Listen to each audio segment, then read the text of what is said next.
বন্ধুগণ স্বাগত। দেশ বিদেশের খবর নিয়ে আমি শীতাংশু। আজ জিওপলিটিক্সের যে স্টোরিটা আলোচনা করব সেটা হচ্ছে, গতকাল আমি বলেছিলাম যে ইসরায়েলের সঙ্গে ইয়েমেনের একটা ভয়ানক যুদ্ধ শুরু হয়েছে। ইয়েমেন মানে ইয়েমেনের হুথি বিদ্রোহীদের। এই ইয়েমেনের হুথি বিদ্রোহীরা আসলে ইসরায়েলের সঙ্গে আবার একটা যুদ্ধে জড়িয়ে পড়েছে এবং ইসরায়েলও পরোক্ষে জড়িয়ে পড়েছে, যা হয় আর কি সব মিলিয়ে। তো আমি দেখছিলাম বিভিন্ন নিউজ, গত কদিন ধরে এটা চলছে। আসলে হুথি বিদ্রোহীরা ইয়েমেনের যে উত্তর দিকটা, সেই উত্তর দিকটা দখল করে গেছে এবং এই হুথি বিদ্রোহীকে সাপোর্ট করে মূলত ইরান। এবং ইরান এই অঞ্চলের মধ্যে ইসরায়েলের সঙ্গে সবসময় একটা প্রক্সি ওয়ার লাগিয়ে রাখতে চায়। ইরান সাপোর্ট করে আপনার গাজার হামাসকে, ইরান সাপোর্ট করে লেবাননে হিজবুল্লাহকে, ইরান সাপোর্ট করে সিরিয়ার যে এইচডিএসকে, এবং ইরান সাপোর্ট করে ইয়েমেনের এই হুথি বিদ্রোহীদিকে। সবসময় একটা ট্রাবল ইসরায়েলের বিরুদ্ধে লাগিয়ে রাখতে চায়, একটা সমস্যা জিয়ে রাখতে চায়। এখন এই হুথি বিদ্রোহীরা মাঝে মধ্যেই হচ্ছে ইসরায়েলের উপর বিভিন্ন রকমের ড্রোন অ্যাটাক এবং আপনার কি বলে ওই মিসাইল অ্যাটাক বিভিন্ন সময় করছে। গত জুলাই মাসে করেছে, তারপরেও করেছে, মাঝে মধ্যে ওরা এই ট্রাবলটা তৈরি করে। তো ইসরায়েল গত কয়েকদিন আগে, মূলত গত বৃহস্পতিবার, ইসরায়েল হচ্ছে যে ইয়েমেনের উপর একটা বড় স্ট্রাইক করে এবং সেই স্ট্রাইকে ইয়েমেনের যে রাজধানী সানা শহর, সেই সানা শহরের যে এয়ারপোর্ট আছে, এয়ারপোর্টের যে এয়ার কন্ট্রোল টাওয়ার, সেই কন্ট্রোল টাওয়ারকে ধ্বংস করে দেয়। এ বাদ দিয়ে আরও বেশ কিছু জায়গায় ওখানে হয়। কিন্তু তারপরে দেখা যাচ্ছে যে হুথি বিদ্রোহীরাও কিন্তু ইসরায়েলের উপর বিভিন্নভাবে কন্টিনিউয়াস আক্রমণ করে চলেছে। এবং এই প্রথম ইসরায়েলের সঙ্গে তো 3-4টে দেশের কন্টিনিউয়াস যুদ্ধ চলছে। প্রথম হচ্ছে ইসরায়েলের সঙ্গে গাজার একটা যুদ্ধ এখনও চলছে। কালকেও দেখছিলাম ইসরায়েল গাজাতে আবার একটা বোমা বর্ষণ করেছে। তারপরে হিজবুল্লাহর সঙ্গে বেশ কিছুদিন যুদ্ধ চলছে। লেবাননের যে হিজবুল্লাহ গোষ্ঠী, তার সঙ্গে যুদ্ধ চলেছে। সেইটা একটু এই মুহূর্তে কমলেও তারপরেই আবার সিরিয়াতে যে এইচডিএস, তার সঙ্গে একটা ছোটোখাটো যুদ্ধ শুরু হয়েছিল। তারপরে এই মুহূর্তে আবার দেখা যাচ্ছে যে এই মুহূর্তে আবার দেখা যাচ্ছে যে ইয়েমেনের হুথিদের সঙ্গে যুদ্ধ লেগে গেছে। এবং আপনি যদি যে কেউ যদি ম্যাপ দেখেন, আমি দেখছিলাম ম্যাপটা, সেটা হচ্ছে যে ইসরায়েলের সঙ্গে ইয়েমেনের দূরত্ব কত। ইসরায়েলের সঙ্গে ইয়েমেন অনেক দূরত্ব। যদি ম্যাপটা দেখা যায়, ইসরায়েল হচ্ছে আপনার যেখানে, তার থেকে ইসরায়েল হচ্ছে যে রেড সি বলা হয়, রেড সির একদম উপর দিকে নর্থে, এবং ইয়েমেন হচ্ছে একদম নিচের দিকে। এবং ইয়েমেনে যে হুথি বিদ্রোহীরা, এদের বিরুদ্ধে এদের সঙ্গে কিন্তু সৌদি আরব এবং এমিরেটসের, ইউনাইটেড আরব এমিরেটসের দীর্ঘদিন কিন্তু যুদ্ধ চলেছে। সৌদি আরব এদিকে অনেকটা দমিয়ে রেখেছিল হুথি বিদ্রোহীদিকে, তাদেরকে বেশি দূর এগোতে দেয়নি। এবং এখন তারপর সৌদি আরব এখন যদিও ইয়েমেনের বা হুথি বিদ্রোহীদের সেই অর্থে কোনো যুদ্ধ বা লড়াইটা ইদানিংকালে দেখা যায়নি, কিন্তু এই ইসরায়েলের সঙ্গে প্রায় লেগে আছে। এর কারণটা হচ্ছে যে ইসরায়েলের সঙ্গে যে গাজাতে প্যালেস্টাইনে যে গাজাতে যে যুদ্ধটা চলছে, এই হুথি বিদ্রোহীরা প্যালেস্টাইনকে সাপোর্ট করে এবং লেবাননের হিজবুল্লাহ প্যালেস্টাইনকে সাপোর্ট করে। সিমিলারলি সিরিয়ার যে আপনার এইচডিএস, তারাও আবার ওই প্যালেস্টাইনকে সাপোর্ট করে। এই প্যালেস্টাইনকে সাপোর্ট করাটাই একটা এদের কাছে একটা বড় ব্যাপার হয়ে গেছে, যার জন্যেই এই যুদ্ধটা লাগছে। আমি ম্যাপটা দেখছিলাম, দেখুন। আর ইয়েমেন হচ্ছে একবারে নিচের দিকে, মানে এই যে রেড সির একবারে নিচের দিকে হচ্ছে ইয়েমেন, এবং সৌদি আরব তার মাঝে আছে, বিশাল দেশ। এবং তার একদম উপর দিকে আছে আপনার ইসরায়েলের পাশে আছে সিরিয়া, এবং সিরিয়ার উপরে আছে টার্কির নিচে আছে আপনার, ইসরায়েলের নিচে আছে জর্ডন, এবং এ পাশে আছে ইজিপ্ট, গ্রিস। অতএব এখান থেকে কিন্তু অনেক দূর হচ্ছে আপনার এই ইয়েমেন, কয়েক হাজার মাইল দূর হবে বোধহয়, পুরো রেড সির উত্তর এবং দক্ষিণ। এবং এই ইয়েমেনের যে হুথি বিদ্রোহ, এরা একটা ইন্টারন্যাশনাল কমিউনিটির কাছে একটা সমস্যা হয়ে গেছে।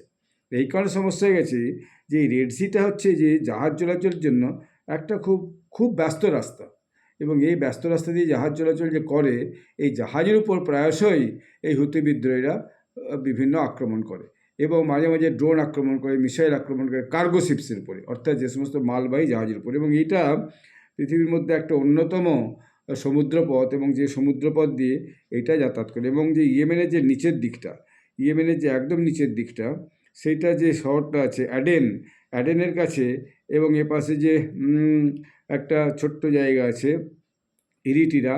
তো এই যে এখানে যে আসা বলে এখানে ছোট্ট একটা মানে আপনার গালফ অফ যে অ্যাডেন আছে, এইখানে ছোট্ট জায়গা আছে, সেই ছোট্ট জায়গাটা সরু একটা সমুদ্রপথ, সেই সমুদ্রপথ দিয়ে জাহাজগুলো যাতায়াত করে। তো এই হুথি বিদ্রোহীরা এখান থেকে এটাকে নিয়ে যেয়ে খুব ঝামেলা করে। এই যত জাহাজ যায় তাদের উপর অত্যাচার করে, তাদের চুরি ডাকাতি করে এবং তাদেরকে লুটপাট করে, তাদের উপর বোমবর্ষণ করে। এইটা একটা ইন্টারন্যাশনাল কমিউনিটির কাছে, সারা পৃথিবীর যে ইন্টারন্যাশনাল কমিউনিটি তার কাছে একটা বিরাট সমস্যা। তো ফলে এই হুতি বিদ্রোহীদের বিরুদ্ধে কিন্তু আমেরিকাও ভীষণভাবে সক্রিয়। আমেরিকাও মাঝে মাঝেই এই ইয়েমেনি হুতি বিদ্রোহীদের উপর কিন্তু হচ্ছে যে ওখান থেকে তাদের যে বেস আছে সৌদি আরবে বা আশপাশে যে সমস্ত বেস আছে, আমেরিকান বেস আছে, ইউএস মিলিটারি বেস আছে, সেখান থেকে কিন্তু জয়েন্টলি ইসরায়েলের সঙ্গে হুতি বিদ্রোহীদের উপরে কিন্তু আক্রমণ আনে। কিন্তু এই প্রথম দেখা যাচ্ছে যে ইসরায়েলকে একটু পিছিয়ে আসতে হচ্ছে কেন, যে এই যে ইসরায়েল যে আক্রমণটা করেছিল মিসাইল দিয়ে এবং মিলিটারি জেট পাঠিয়ে, যে ওদের যে ইয়েমেনের যে রাজধানী সানা শহর, যেটা মূলত হুথিদের দখলে আছে, সেই সানা শহরে হচ্ছে যে আক্রমণটা করেছিল, তার পরিপ্রেক্ষিতে হুথিরাও করেছে ভীষণভাবে ব্যালিস্টিক মিসাইল ইয়ে থেকে লঞ্চ করেছে ইসরায়েলের উপরে। তো তাতে ইসরায়েলের তেল আভিভ পর্যন্ত এসে গেছে এবং তেল আভিভ এয়ারপোর্টের কাছে পড়েছে এবং একটা স্কুল বিল্ডিং ধ্বংস করেছে এবং ইসরায়েলকে ওই যে সাইরেন বাজিয়ে, যে অ্যালার্ম সাইরেন অর্থাৎ বিপজ্জনক যে সাইরেন বাজিয়ে দেওয়ার ফলে বাজিয়ে দিয়ে সব ইসরায়েলের লোকজন যে মানে বোম যে বোম শেল্টার আছে, অর্থাৎ মাটির নিচে যে সমস্ত শেল্টার আছে সেখানে লোকজনকে হচ্ছে যে পাঠিয়ে দিয়েছে যাতে করে তাদের বিশেষ করে ক্ষতি টতি না হয়। এবং প্রথমে যেটা ইসরায়েল ইয়েমেনের উপর যেটা এয়ার স্ট্রাইক আক্রমণ করেছিল, সেখানে কিন্তু বেশ কিছু লোক মারা গেছিলো, বলছে সেখানে প্রায় 6 জন লোক মারা গেছে এবং বেশ কয়েকজন মানে উন্ডেড হয়েছে। তো এটা আবার হুথিরা ভালোভাবে নেয়নি। কিন্তু এই প্রথম হচ্ছে কি যে কিন্তু ইসরায়েলকে হুথিরা ভয়ানক চ্যালেঞ্জের মধ্যে ফেলে দিয়েছে। এরকম চ্যালেঞ্জের আগে কিন্তু গাজা শহরেও হামাসের কাছ থেকেও ইসরায়েল ফেস করেনি, লেবাননের হিজবুল্লাহর কাছ থেকেও ফেস করেনি এবং সিরিয়ার এইচডিএসের কাছ থেকেও ফেস করেনি। সিরিয়া এইচডিএস এখন তাদের সরকার তৈরি করা, তাদের করা, তার মধ্যেই হচ্ছে কি যে ব্যস্ত, কীভাবে দেশের প্রশাসনটা চালাবে সেটা নিয়ে ব্যস্ত। এখন এই যে এইভাবে ইসরায়েলকে এইভাবে আক্রমণ করবে হুথিরা, ইসরায়েল সেটা নিজেরাও ভাবেনি। এখন তারা যখন এটা অ্যানালিসিস করে বিভিন্ন অ্যানালিস্ট যারা জিওপলিটিক্স নিয়ে করে, তারা এটা বলছে আসলে ইসরায়েল ইয়েমেনের যে হুথি বিদ্রোহীরা তাদের কাছে একটা থ্রেট, সেই থ্রেটটা যদি পারসিভ করে, অর্থাৎ they don't perceive the serious threat from Houthis from Yemen, Yemen ইয়েমেন থেকে হুথিরা এত বড় থ্রেট হতে পারে তাদের সেটা ভাবতে হবে। এবং ইয়েমেনে এই হুথি বিদ্রোহীদের যে কোথায় কে কী করছে, কীভাবে ইসরায়েলের যে মোসাদের যে নেটওয়ার্ক, ওদের যে ইসরায়েল ডিফেন্স ফোর্সের যে গোপন নেটওয়ার্কটা আছে সেটাকে বলে মোসাদ, যারা কাজ করে আর কি, মানে খুফিয়া এজেন্সি বলে, মানে গোপন তথ্য সংগ্রহ করে, কে কোথায় কী করছে না করছে তথ্য সংগ্রহ করে। তাদের কিন্তু ইয়েমেনের ভেতরে সেরকম কোনো নেটওয়ার্ক ছিল না, যে ইয়েমেন থেকে তারা খবরটা পাবে কে কোথায় কীভাবে কী করছে না করছে, সেটা এতদিন পর্যন্ত বিল্ড আপ করতে পারেনি এই কারণও, যে সবাই যেটা অ্যানালিস্টরা বলছে পারেনি এই কারণে, আমি কয়েকজন অ্যানালিস্টই পড়ছিলাম যে পারেনি এই কারণে যেহেতু তারা অন্যদিকে এই সমস্ত যুদ্ধগুলোর মধ্যে ব্যস্ত ছিল। প্রথম হচ্ছে গাজার যুদ্ধের সঙ্গে ব্যস্ত ছিল গত 1 বছর ধরে, গাজায় হামাসের সঙ্গে যুদ্ধের সঙ্গে ব্যস্ত ছিল। দ্বিতীয়ত হচ্ছে যে হিজবুল্লাহর সঙ্গে লেবাননের সঙ্গে ব্যস্ত ছিল, পরেই তার মাঝে মাঝে আবার গাজাতেও তাদেরকে যুদ্ধ করতে হচ্ছে। তারপর মাঝে আবার এই 1 মাস আগে সিরিয়ার সঙ্গে, সিরিয়াতে যখন আসাদ রেজিমকে হাটিয়ে দিয়ে যখন সিরিয়া এইচডিএস ক্ষমতা এসেছে জ্বালানি, তার সঙ্গে প্রথম দিকটা একটু শুরু হয়েছিল, তারপর সেটা এখন একটু থেমে গেছে, এখন এবারে ইয়েমেনের থেকে এটা শুরু হয়েছে। চারদিক থেকে ইসরায়েল প্রায় একটা সাঁড়াশি আক্রমণের মতো হয়ে গেছে। শুধু একমাত্র জর্ডন বা সৌদি আরব বা গ্রিস, এদের সঙ্গে এই মুহূর্তে ইসরায়েলের কোনো সমস্যা নেই। তখন ইরান যেভাবে ব্যাক করছে, এবং মাঝে ইসরায়েল ঠিক করেছিল যেহেতু ইরানের সঙ্গেও একটা সরাসরি যুদ্ধে নেমে যাবে, কিন্তু এখন বুঝে গেছে ইসরায়েল যে এখন ইরানের সঙ্গে যুদ্ধে নেমে কোনো লাভ নেই, আগে এই লোকাল ফ্রন্টগুলোকে আগে সামাল দিতে হবে। অতএব তারা এখন ইয়েমেনের উপরেই বেশি নজর দিয়েছে এবং হুথি বিদ্রোহের দিকে কীভাবে শেষ করা যায় সেটা নজর দিয়েছে। এবং এই খবরটার যে কদিন আগেই মানে গতকালই হচ্ছে যে তেল আবিবে যে বেঞ্জামিন নেতানিয়াহু ইসরায়েল প্রধানমন্ত্রী, তিনি ঘোষণা করেছেন যে যেভাবে হামাস এবং হিজবুল্লাহ তারা যেভাবে শিক্ষা পেয়েছে সেই শিক্ষাটা কিন্তু হুথিরাও পাবে, তার ব্যবস্থা আমরা করছি। অর্থাৎ তারা গোয়েন্দা লাগিয়ে দিয়েছে যে ইয়েমেনের ভেতরে, যে ইয়েমেনের যে নেতৃত্ব, যারা হুথিদের এই ইয়েমেনের যে হুথিদের যে নেতারা, তারা কোথায় এখন কী করছে, এরকম কিছু একটা ব্যাপার খোঁজখবর করে। অর্থাৎ প্রথমেই তো হচ্ছে নেতৃত্বকে শেষ করতে হবে, তারপরে আস্তে আস্তে করে ওদের যে মানে শক্তি সেটা কমে যাবে, সেটা তারা চেষ্টা করছে। এবং সরে যাচ্ছে যে হুথিদের যে সমস্ত বড় বড় নেতারা, তারা সব আন্ডারগ্রাউন্ড হয়ে গেছে এবং তারা এমন জায়গায় লুকিয়ে গেছে যেখান পর্যন্ত যাতে ইসরায়েলের বম্ব স্কোয়াড না পৌঁছাতে পারে। কারণ তারা আগে দেখেছে যে ইসরায়েল অন্য দেশে যেয়েও যে অন্যান্য হামাস নেতা বা হিজবুল্লাহ নেতা তাদেরকে কিন্তু হচ্ছে যে নিকেশ করে দিয়েছে। ফলে তারা এখন থেকে খুব সাবধান হয়ে গেছে যে যারা নেতৃত্ব দিচ্ছে তারা ফ্রন্টে নেই, তারা একদম লুকিয়ে পড়েছে। তো এরকম একটা অবস্থার মধ্যে ওই মিডল ইস্টে এরকম একটা পরিস্থিতি তৈরি হয়েছে এবং এই পরিস্থিতিটাতে যে বলছিলাম 21 জন পিপল উইন্ডেড হয়েছে এবং 4 জন মারা গেছে, যেটা ওই ইসরায়েল যে অ্যাটাকটা করেছিল তাতে করে গত বৃহস্পতিবার, তাতে 4 জন মারা গেছে এবং 21 জন কিন্তু হচ্ছে উইন্ডেড হয়েছে।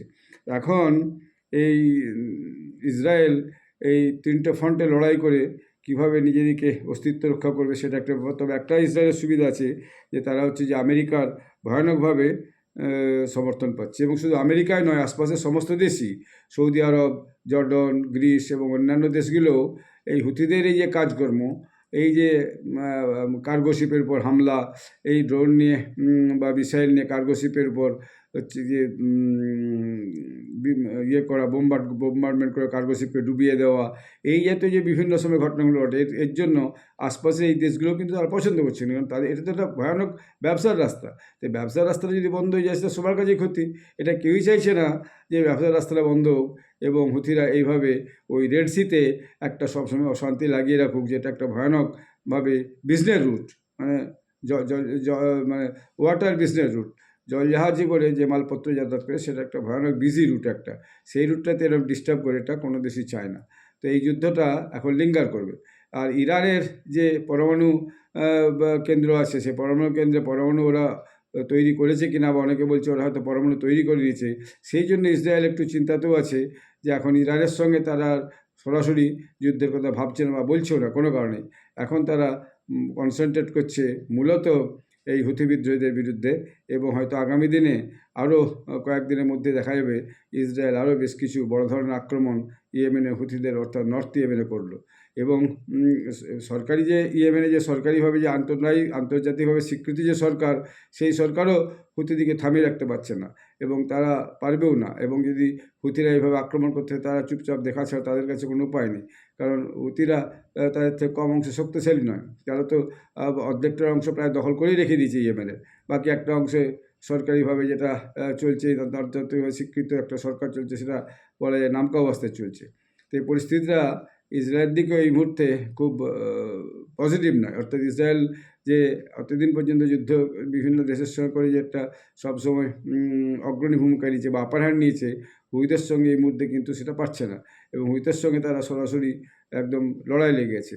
এবং অন্য একটা সূত্র বলছে যে ইসরায়েল এখন হুথিদের সঙ্গে একটা টকও চাইছে, অর্থাৎ একটা ব্যাক চ্যানেল কথাবার্তাও চাইছে, যে তারা যেন ইসরায়েলের সঙ্গে এই যুদ্ধের মধ্যে জড়িয়ে না পড়ে।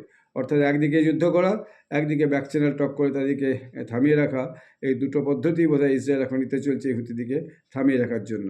তো আগামী দিন আমরা দেখতে পাবো এই লড়াইয়ের জায়গাটা কোথায় পৌঁছায়, মধ্য এশিয়ায় এই টেনশনটা থামে না আরও বাড়তে থাকে। ধন্যবাদ, নমস্কার।